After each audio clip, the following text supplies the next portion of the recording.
I'm going for example KP Qual Professional Network KPN Qual Professionals Network Meka ho and alumni for AUCC.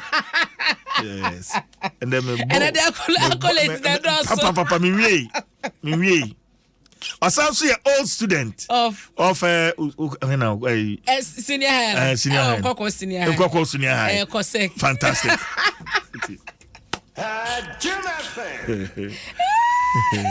Hey, another with that you.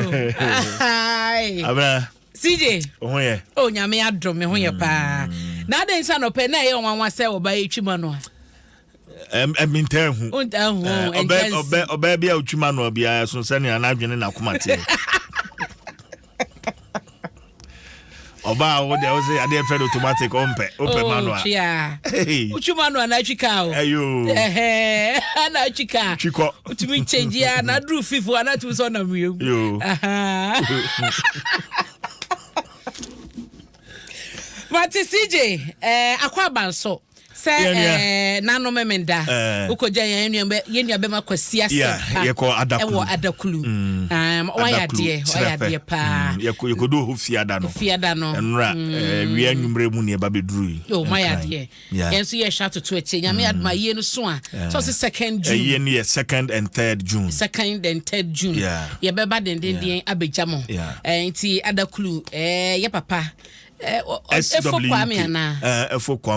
Kwame na busuafo ne ma obibia ye momo hyede momo yakọ kwasi utie be babia wo bia no ye ma hyede pawate 2nd and 3rd June ye beba beta wati aye amana ye fefefe na wakata papa chi kwate answer na be shen krata na se kra no ene Ghana month openia ye celebrating no Keti ononkwa obia nka ho ene ye celebrate obia nka kwasitum adobia ni we ni wo ho eda so fato so na me beto so se se aye kwasitum emra Oba Multimedia Group Limited. The original Katie. Yen Chief Executive Officer. No. Ona yes celebrating no. Onu kuto. Katie too much. Katie ayade. Na ye kwa nimu no ye beka ne ho asema kire. Ye beka ne ho asema kire pa ni sori nguna wanya. Amen ye mu nyina ye hye ne ntaban na se no. Ghana ha. Ye adwuma. Ana nhuma na we employ nipa over 700. Yes. Na uyebi no more day enti keti wa ya na da ho CJ o de na to ba that's all enti mo join ni on Facebook mo be ha de na mama kwasu tum ena da ha yi ena wo da so no yeah ejuma wura eti kase awi adwen keti ena wo da so no agini chichi wo pejele na so wo woni wana wa unu boko wana keti chamwa aha unu mo ha ma che be bura bo na ha no ahyeche ahye mask na ha na mi jeni mpo na gari bai so official security man na titi jina kapa ko na ko bi se papa mo di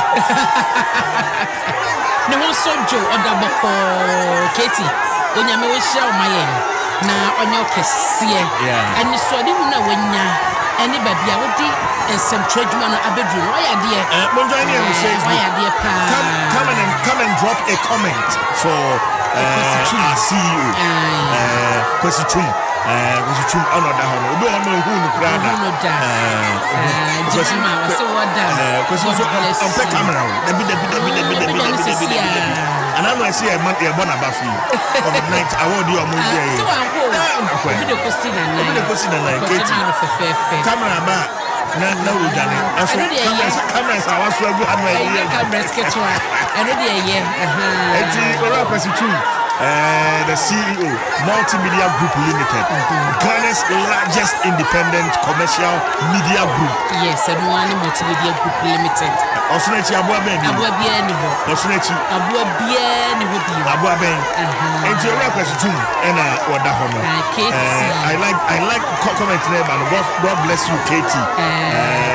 Very gentle and humble man. Yes. Tiketi ya ma mental hu why. Say ya mental hu sa. media oha we mu bo say afre we na hu landline head office landline pe they say Katie na FM was a front desk so hello CJ please hold on Katie wants to talk to you on my transfer call but I know afa hello CJ that's fine number call we so on the casa no so pa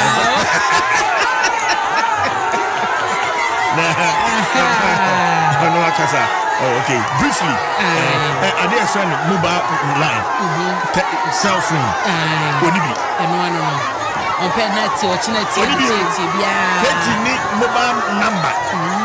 I just said, I didn't driver and also our officer, the landline and all that. And I will still show landline.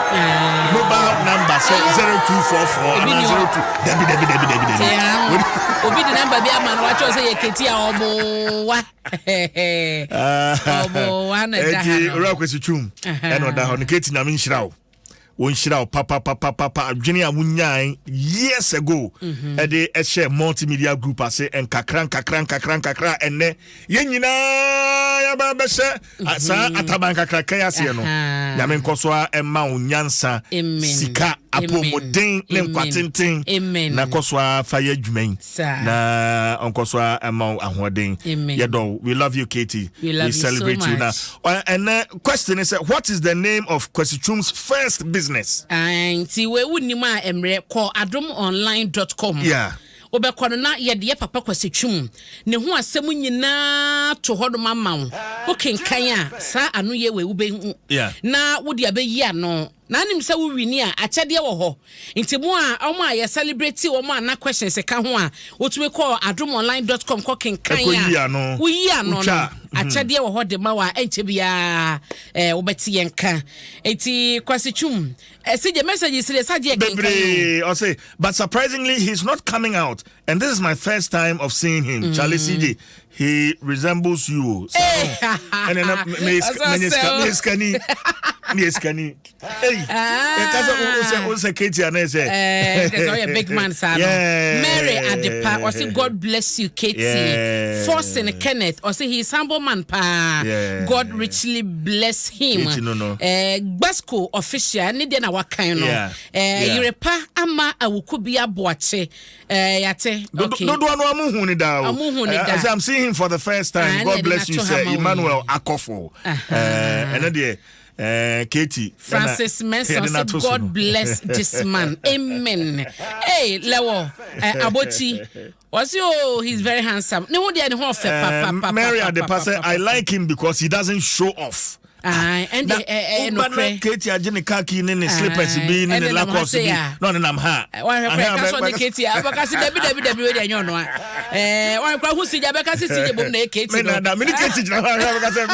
na me Katie no na ma fa na dwuma mu sa that here you so down to earth onyame onhyira no na ye nyina ye hye na namo ne na brabo so na ye nsua sansa ho brase de eye we are saying gidi da bi boko slow but sure Jacob Kwabena so say he's supposed to be president yes rebo abotre patopa get no picture no cry dey atoso no ko be phrase say say Mr. Mu eye maka kakra ye munyim free so da patopa ma ye Kate won tire ne ba bia no onye ne ho amugo ka me no onye ne ho de ja no na Ghana for ya nui hey Dabi enti bi mane nkosa Kwesichum we love you pa boss chairman Frimpoma Abigail or say may God bless him and give him more wisdom and ideas and it here pa amen ideas say ho more so bebre no a emeka ho mayen aha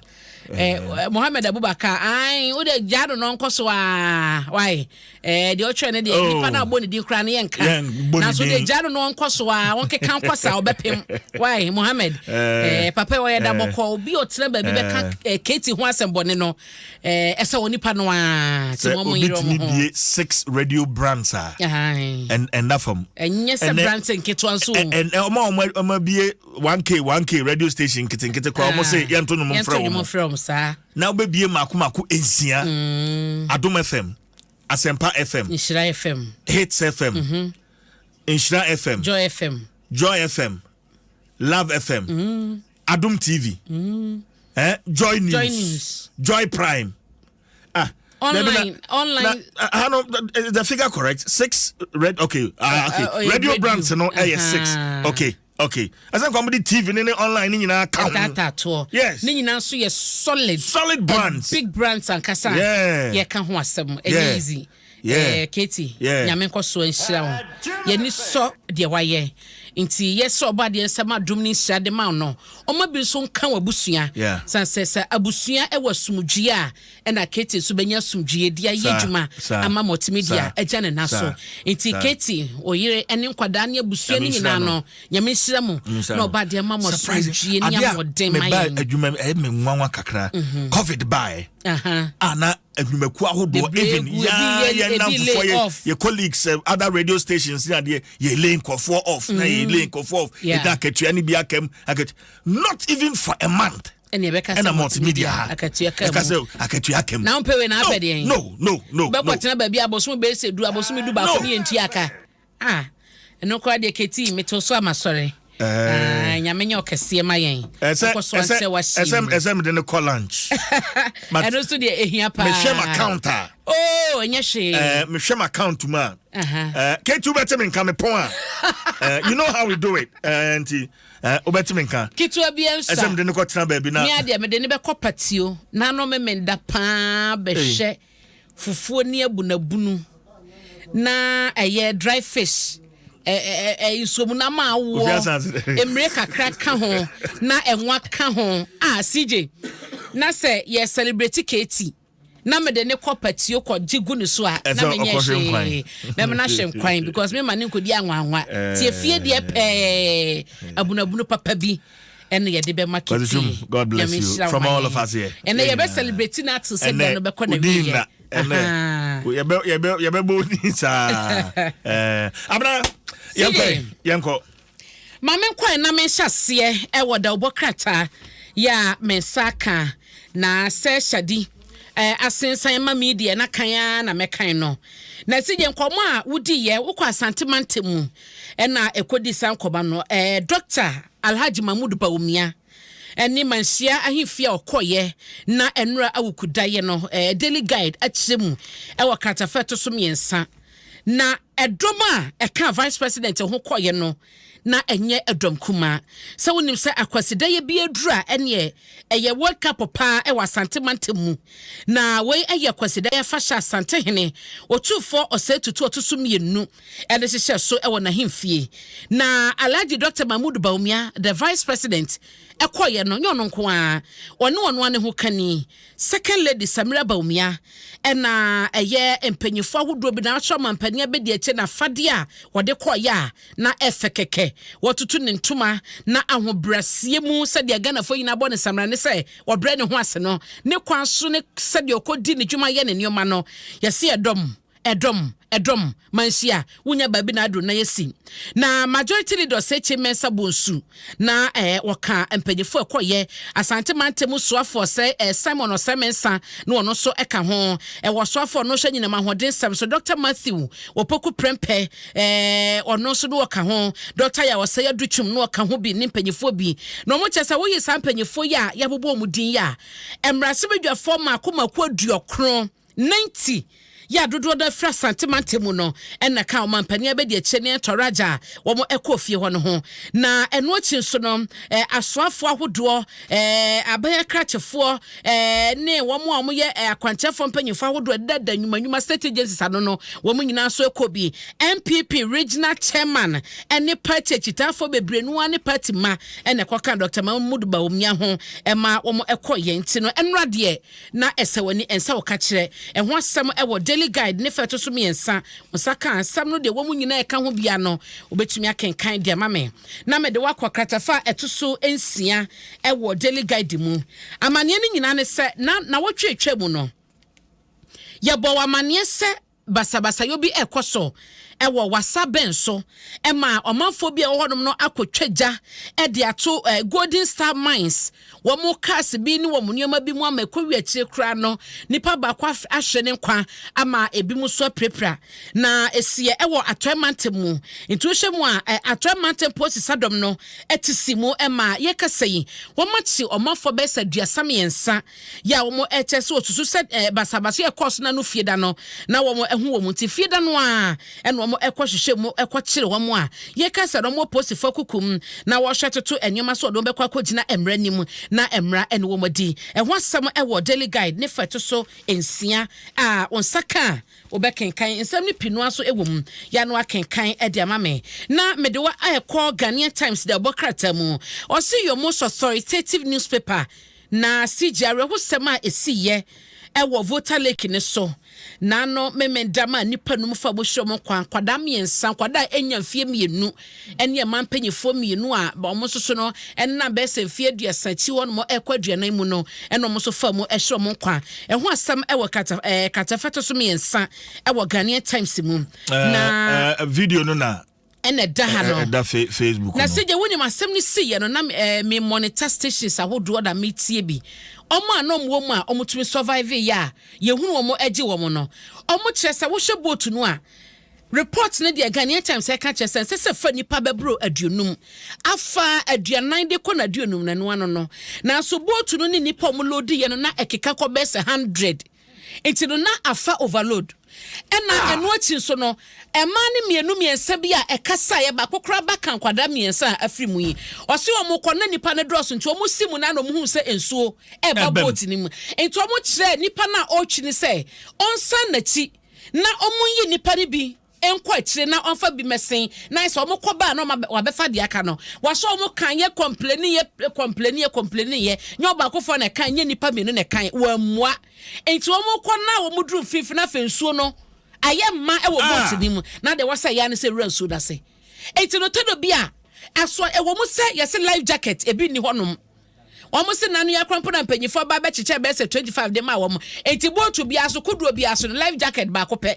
ena wo so a obetumi ase ti nipa be se duana na se dua sampo ena efa life jacket ba ko pe ena wo so a obetumi ase enti senka mai hu ya omo kan mpo na nipa na ochie no dane ne ho a enka ya ma medu ba bi ya drin abna ye ka say marine police akadia se so wo mo di ebom pempem wo so omo ni bi semo eno na me bisa me ho se esono police fo no a omo nam amoye adwuma asase so no ena sono wo mo omo ye adwuma nsuo so ana because na say yi amampani ankoje che motorbike ne ne keke pick up ne ade na enti wo mo nam nsuo so no wo mo nya den oh abna sa woni bi kasa wo mo se sije fu akra ye de begu ye vessel ba ko panu mu no ade akona nsuo so no ye nya omunya ema omunya o yenya bi ena nkofo de mra no hye wo mo nsam ena wo mo ne wo mo pe no ena wo mo ye nsuo so obatan ba ko kasa o se na ne ba ne bo ne bo nti ensuo ne yesa no ono sori gina na okita akwa njem se emini na obi so onu mu ase onipa no pe se oye safe nti oso ni mu no otwe no nti owura mu na ache se eye gidigidi no pie na fe onkita ne ba no ye na kodo ba ko su fra kire ba na ono no omutumi eso ni mu na ache se ne ba ne de ne baba ko ne ba ne de CJ okọ kwada miensa ena amane no aba ese omafiri mu omo ye less than 2 years nkwado omo nya fie mienu ena mampanyifo no ba ko mfie duasa ena ba ko so ewo mfie duanan ba ko wo mu kra de wo wogya nkwada nan ewo kire ewo honom we eye arehosem a esiye ewo eye nano memenda voter lake no so adan ismansi ni mu azizanya edeko azizakpe empotem honom no ena sare hosem we se no mo kwa yempo anwa yaba to omoko de kokofa ba ye no nti eba ne se ye ni mom dada nadmofo ni posifo ni ade ni akogireja hod mu hwehwani mu ya ye ni tua pa se ye wonso ensu ahodo wo Ghana ha se ya amafo twa nsu de konsu na ja nkwada ekọ school amomo ekwakodu omudwuma amomo kodi dwa twa nsu ya be ye hwehan se ya matore ntem na ba eba wie di a ene ye se wo authorities wo man mu a wo ko ho no ye yie. So unfortunate. abna yenko enim ho asɛm ɛwɔ Ghanaian Times mu ɛna media ma no na mede wo ɛbɛkɔ kratafa ɛtɔso edunan na ɛhɔ na Kwadwo Pɔnkroma ɔsoafo no hwa ma ne bɔ nsɛm so ɛwɔ aban yi mu wɔbɔ nsɛm 12 abaso paa ndɛ asɛm yi nkoa de Kwadwo waka ne yie wose enkabɛya memma Ghana sɛmtwɛfo ma ne nsi sɛ match bosu bia ye Ghana month na yeye wose wo share programs and content ahodo a radio stations and TV stations de agu hɔ no mo a ne nyina no ɛyɛ de ɛka Ghana ho asɛm ɛkyerɛ nneɔma Ghana wɔne ne fa wose ye aboa ama ensahwɛ ɛkɔsoro paa na ɔkyerɛ sɛ aboa so ama na wiase nyina ate Ghana nka platform bia ebedi dwuma no wokɔ online ne ade a it is all over nti aboa ye pa na wɔbɔ nsɛm 12 abaso wase de yeye no enye saban no hunu yo wase aban na hunu wɔbɛyɛ abaso sɛ yɛnhyɛm kina na yɛnyɛ ne monka bɛyɛ mpo a ɔbɛne boso yɛ match yɛ kan sɛ yɛ Ghana boso mi ne twemu a ka yɛn toatoa so a na sa content no yɛmfa emra yɛ TV no ɛne yɛ radio no so na ɛmɔse wa program na what design yɛ no ɛka Ghana ho asɛm ɛka Ghana bakɔsɛm anasa celebrate Ghana ni bi ɔno so bɛyɛ n'adwuma ɛkɔ anasa ogusu ɛyɛ n'adwuma no wase ne nyina no ɛsɔ ni efe pa enti no monkoso na monye sa adwumaden no katafeto so edu ewo Ghanaian Times mu aso na Dr. Kwabnadufo na no ne di nkomo ewo ha yi wono na ekasa se party man ekwa akoto obi aba no eye frankatuni na wadi party nanimu a omo nhwe se womo ebeto aba edema obi a odo no ewo sikasam entoto ye hunim de kakra esanse so hwemu a ye omampani dada JJ Rollins obeye ne de ekoyo no na eye founder no wode nhye pa na gu hɔ de ma party no wiye na emranim ni so eba beso mu na obi so ye communicator so eba begiye ebro so a ɛwɔ sɛ wɔn ɛpɛ obi a ɔno so ti ma bɔbel ɛwɔ sikasɛm totoe sanse baabi ɔman ni sikasɛm na kwakodu no